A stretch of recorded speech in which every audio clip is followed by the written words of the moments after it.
always consult your healthcare provider to determine the appropriateness of the information for your situation. If you have any questions regarding medical conditions or treatment plans, please consult your physician. Participating in this event with this clinician does not create a physician-patient relationship, and those are the things I always have to say. But what's more important is I would like you all to introduce yourself. Vivian, you want to go first? Yeah, sure. So, hi everyone. My name is Vivian. I'm a junior at David Douglas High School, and I am one of the council members on the BeWell Student Advisory Board. Kelly, how about you? Hey everyone, I'm Kelly, and I'm also a junior in high school, and I'm part of the BeWell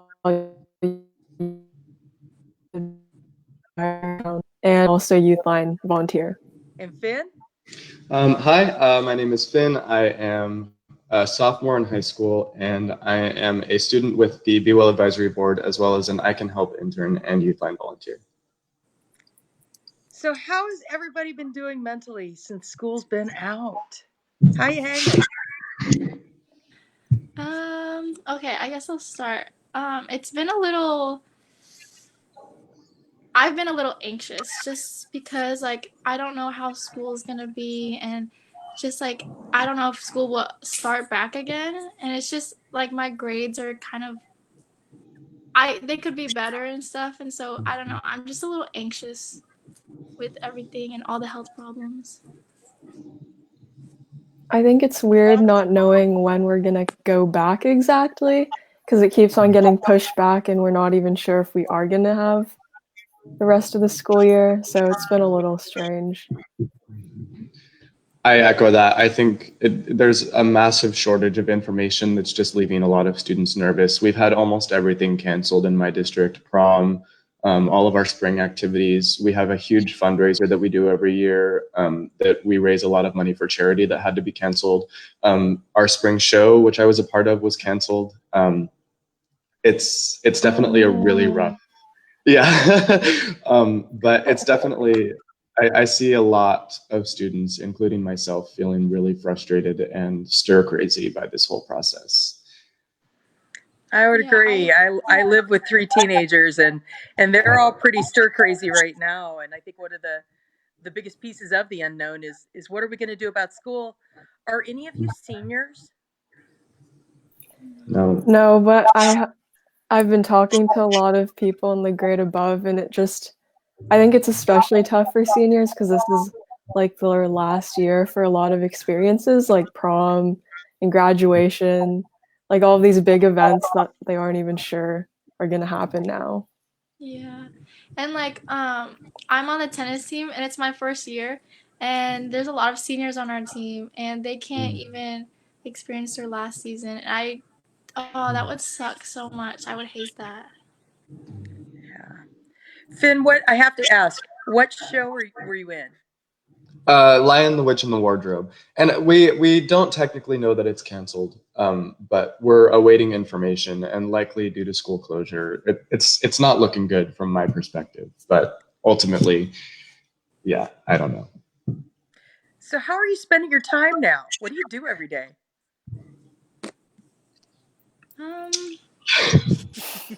I'm on spring break for this week, but last week my school actually did online school, so that took up a lot of my time, and we'd have all these scheduled Zoom classes, and they'd assign a lot of homework, so that was kind of busy actually. Wow. Your school's organized. Yeah, for me, my school didn't actually start any online classes. It's just the teachers have like only reached out to like catch up on this and this because like it was only supposed to be for a couple weeks, but now that it is extended until late April, I'm on spring break too, so we have no idea what's going on, and there's just I don't know. I've just been watching a lot of shows. Yeah, my school is also not doing online learning, and we think that we never will because my school district, due to equity regulations that were put in by both the state and district level, we just don't have the infrastructure to provide online learning to all of our students. So we're basically in the dark until anything changes. But as for what I've been doing, I work an essential job. So that's how I've been getting out of the house. That's the only time I've been out of the house, is going to work. So I guess I don't know what I'm spending money on, but I'm still making it. So other than that, yeah, it's just a lot of, I've been trying to do a lot of different self-care rather than just laying in bed all day, like trying to find other ways to care for myself. I can't really go hiking anymore because all of the parks are closed. Oh, right. But yeah, I think it just speaks a lot to being a person who leans more on the extroverted side. Having to be trapped in your home without a lot of social interaction has been a really tough thing to wrap my head around. That's a really good point. I think extroverts and introverts are handling this differently, but both of them are having challenges. Yeah. And that's part of what we want to talk about. Part of what I really worry about are teens who are stuck in toxic environments, teens who are stuck in homes that may not be supportive. I know, Kelly, you and Finn both work on the youth line. I'm wondering, what is youth line saying to students who are stuck in toxic homes right now?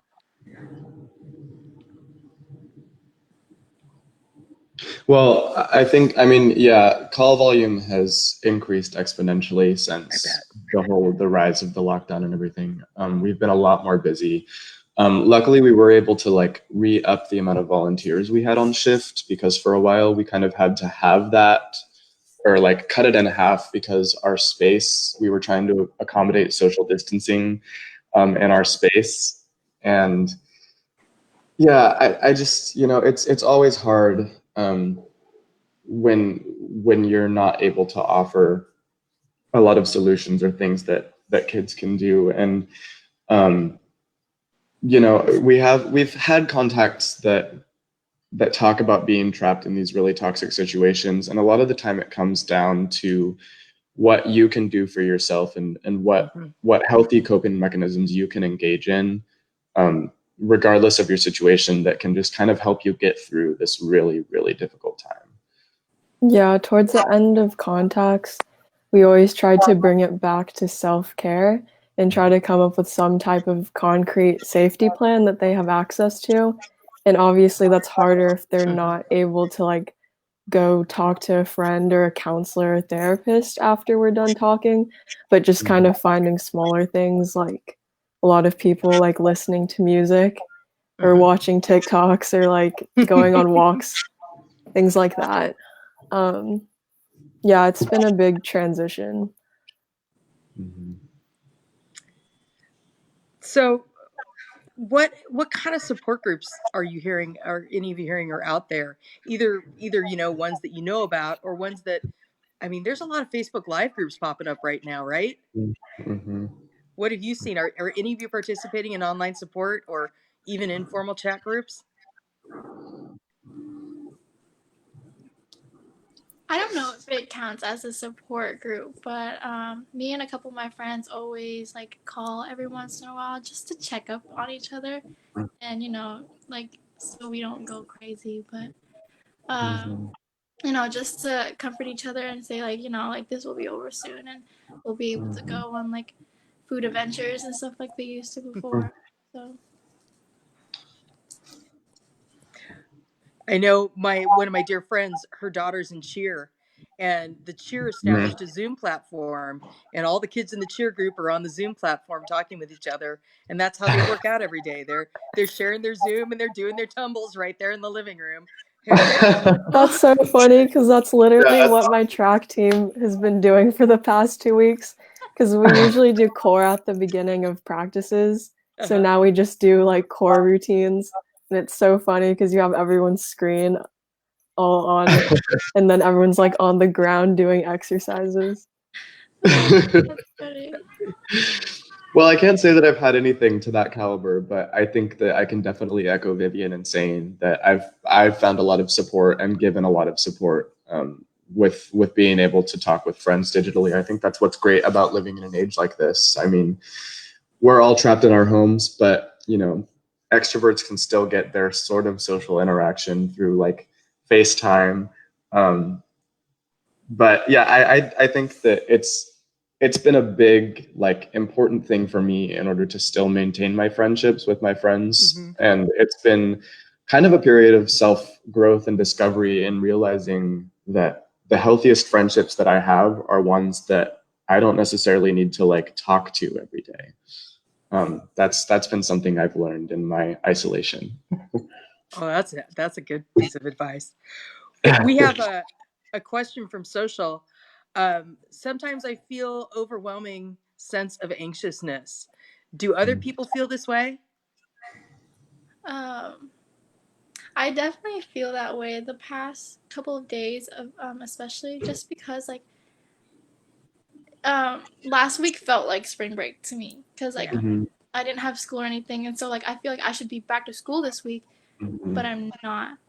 And just the thought of this, I like self quarantine lasting like 5 more weeks really makes me like nervous. Like I don't know what's gonna happen, lack of information, all that stuff.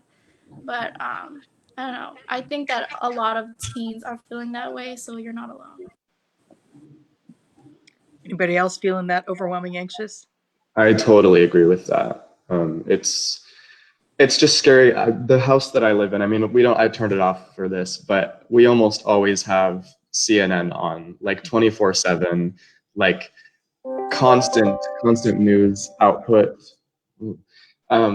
And I think that contributes. One of the biggest things I would suggest in this time is, I know that it's important to have information and that feeling is addicting, but if people are out there, are people like me that have news on their house almost 24/7, now more than ever is a really great time to just tune that out for a second. Because if you look on the news, you see a lot of pessimism and a lot of it's getting worse. And that's not something to ignore per se, but also it's a good idea. In front of me, you can't really see it, but there's a window looking into my backyard. And sometimes just looking outside grounds you in realizing that the sun is still rising and setting. The world hasn't ended yet. And that's something that helps me. But I think that I've felt an overarching sense of anxiety since this whole thing started. So definitely not alone in that. Yeah, I agree with all the points that were already made, but maybe even like not just the news, but screens in general. With all of this extra time on my hands, I feel like it's easier for me to just spend hours and hours in front of a screen, but kind of just turning it off for a while or putting it in a different room and focusing on other things that are like non-digital are really nice for my mental state. I did hear that Animal Planet was airing 97 hours of puppy and kitty videos.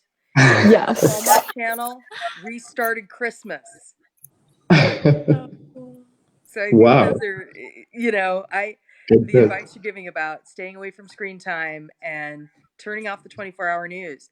Yeah, information is important, but constantly hearing that all of the time, it reinforces that sense of a lack of control. And we have to think a lot about what are the things in your world that you can control right now, that, getting exercise, getting proper food. We do have another question that came in here. How can I help? This is from Susie. How can I help others who might be feeling alone?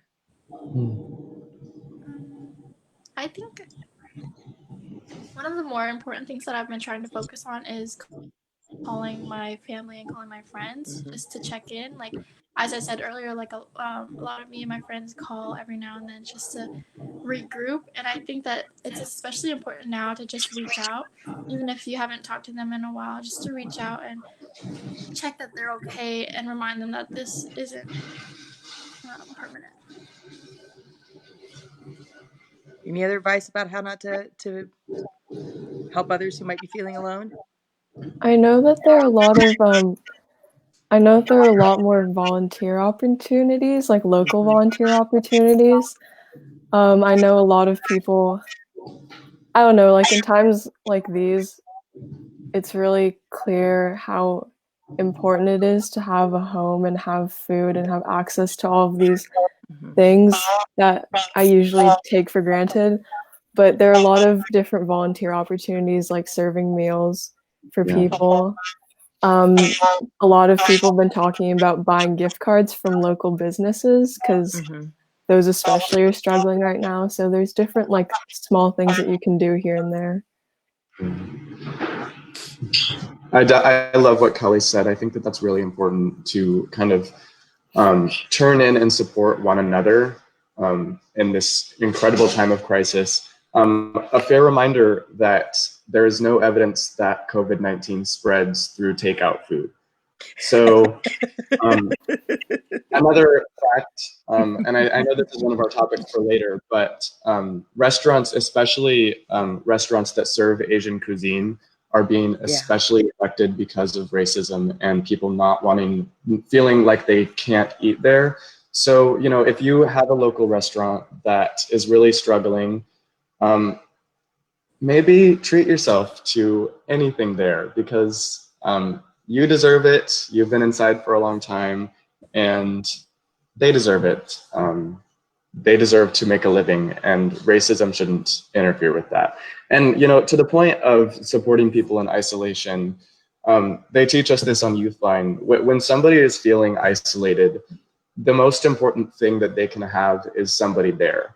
And that doesn't even necessarily mean that you're actively trying to fix their problem or talking to them about it or really probing, but just being able to listen and understand their pain and feeling of isolation and loneliness, that can really affect how they're feeling, and that can kind of brighten up their world in terms of how they're feeling. And we see this a lot on the Youthline with a lot of contacts that are feeling isolated and lonely. Even if we don't feel like we fixed their problem or changed their situation in any way, a lot of the times when they're done talking with us, they say, "Thank you for being there. It meant so much to me." Yeah. No, you bring up a really, really good point, especially with, you know, folks who, I've heard this from a number of different folks who are Asian. Had a young woman in my house over the weekend who happens to be one of Billy's friends, who was saying what it's like to even walk into the grocery store and feel that anger and that racism, which just makes no sense. Have any of you Yeah, experienced for any sure. of that? I went to Albertsons a couple of days ago, and it was just me and my mom, and you know, like we were in our pajamas, we just needed eggs. That's all. And so we walked in, and it wasn't overwhelmingly crowded, but it was a majority of Caucasian people. And just the neighborhood that I live in, it's mostly Caucasian, but it's very like they looked at me like I shouldn't be there, you know? Wow. But it's just like I'm anybody else. I've been stuck in my house too. Like I don't know. It just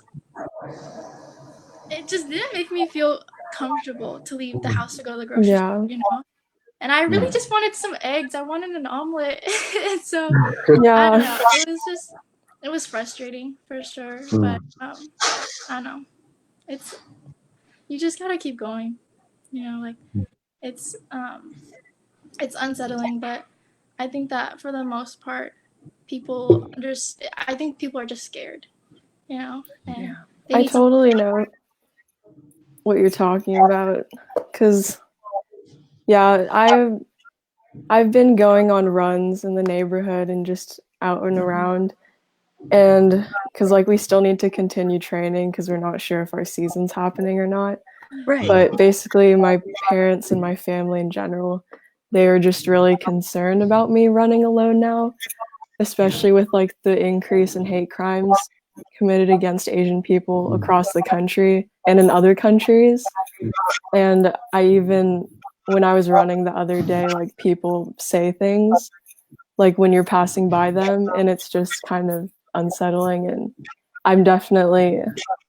it's unfortunate that we have to worry about those things when we're going out, but it just shows how much like fear there is right now. So Finn, I know you volunteer with hashtag I Can Help. I see the t-shirt. I love the advertisement. Finn Carr would be proud. Yes, she would. So what would hashtag I Can Help say on how do you deal with racism and online bullying? What's the messaging? Yeah. Well, I Can Help. The foundation of the organization relies on community. It started as a movement, a community movement to delete negativity on social media. And I think that concept can be reapplied here. I Can Help is very good about spreading a positive message. And kind of our philosophy on that has always been leading by example and setting positivity, and kind of what we've really found success in combating negativity on social media through I Can Help is fighting negativity with positivity, but also calling out the negativity where it is. And I think that especially with something as complex and prevalent as racism, it's really important that people don't stay silent about it. And that, I mean, look on social media and you'll find a million different posts, especially on Facebook. That's where we've seen it a lot, about East Asian people and the connection to the coronavirus, where if you were watching the news this morning, you would know that Europe is the current epicenter of the virus. So that's something that if you're somebody who's still struggling with that, both Spain and Italy have surpassed China in coronavirus deaths. That's just a little side rant, but yeah, I think that your messenger from I Can Help would say, spread a little more positivity than usual. That's what, as an individual, we can all do is spread positivity and show up for each other in the digital space. You also mentioned the whole facts thing. I think right now it's really difficult because there's so many different pieces of information that are being thrown at people, and obviously a lot of it isn't true. And so I think it's important to like try to be a conscious consumer of the news and of these different like pieces of information, and just understanding that not everything you hear is completely true. Yeah. Absolutely. And expressing your support. Yeah. A lot of my family members have Facebook. That's just how it is, you know. And I live with my grandma. I'm fortunate enough to live with my grandma, but we made her a Facebook not too long ago, and there's a lot of misconceptions on there about coronavirus and the things you can consume to fight off coronavirus, like things like that, like a lot of myths and stuff like that. And I think that it scared her half to death. Like, she's terrified to even water her plants outside in the backyard. Like, I don't know, a lot of things have been fed to the elderly and a lot of the adults in they've just been reading a lot of stuff on Facebook that really is just not true at all.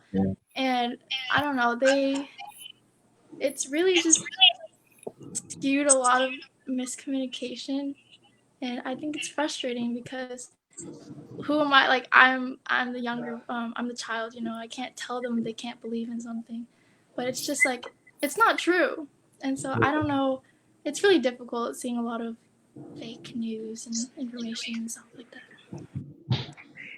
You know, that's a really good point. And having solid, reliable information to get out there is part of what Providence wanted to do. We've set up a new website that I think we'll link in here, the Providence Coronavirus website. We'll definitely post that with the information after we're done with this today. But I also want to call out your new website, Work2BeWell, bewell.org. And it's filled with all kinds of tips of how to stay healthy, how to deal with anxiety, depression, and other types of things. The website just launched a couple of days ago, but that's the website that you all have been part of developing. And I know I want to thank you so much for doing that. As we wrap up here today, I'm wondering if you can share your favorite exercise or tip that you can do in the moment to calm yourself when you're starting to feel anxious. What is that one tip, gift that you would give to everybody? Finn, you want to kick us off? So on Youthline, one of the most common things, and Kelly will immediately resonate with this. Square breathing is a really big thing for us. On the lines and off, we've used them with Talk2BeWell. Everybody knows it. Yep. So if you've never done square breathing, the basic concept is that you breathe in for 4 seconds, hold for 4 seconds, exhale for 4 seconds, and hold for 4 seconds, and repeat. And there's a lot of scientific evidence behind that and reducing anxiety and grounding oneself. So that's what I do. I do a lot of journaling, so I just bought a new journal and using as much creativity as you can. So I have a lot of colorful pens and highlighters and stuff, and I just draw and write and stuff like that, and just to be able to have an outlet on all my stress and anxiety and stuff like that. And so I've channeled that into writing handwritten letters because I think those are more meaningful than a text. So. Kelly, what you got? Personally, I really like listening to good music. Even when I'm outside, I guess if there are people around you, you shouldn't blast the music, but I like to put in earbuds and just listen to really good music, and it helps me de-stress. Yeah. Well, I want to thank you for sharing your wisdom today. I know that we're going to be working in the coming days on the hashtag Stay Home Challenge with more tips and tricks for everybody. But I think we're going to be back again next week with hashtag Talk2BeWell on Facebook Live. Thank you all for tuning in today. And thank you, Vivian, Kelly, and Finn, for sharing your wisdom. Be well and be safe. We can also listen to our Talk2BeWell podcasts at thefuture.psjh.org/podcast and follow our hashtag at hashtag Talk2BeWell. Everything will be posted on the www.work2bewell.org website. Thank you all for joining us, and thanks, friends. Be well. Be well.